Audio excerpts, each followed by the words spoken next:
Tout juste sorti de l'hôpital, Kamel découvre sa nouvelle résidence. Il va séjourner dans cet hôtel parisien et c'est son propre choix. J'ai été malade, je suis guéri depuis samedi. J'ai été malade pendant 18 jours, j'ai été hospitalisé pendant une douzaine de jours. Là, je suis guéri et par mesure de sécurité pour éviter de transmettre éventuellement à madame et aux enfants, le groupe Accor me concède une semaine dans cet hôtel. Alors bien sûr, ce ne sont pas des vacances. Kamel restera enfermé seul dans sa chambre.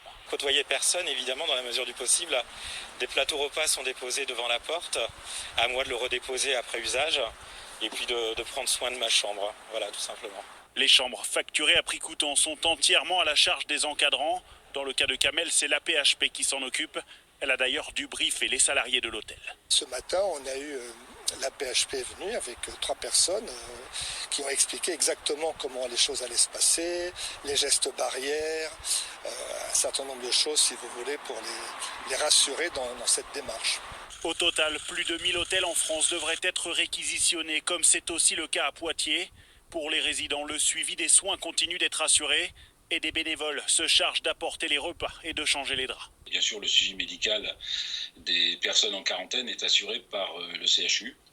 Aujourd'hui, il y a 7 personnes salariées de la Croix-Rouge et un bénévole qui œuvre dans l'hôtel.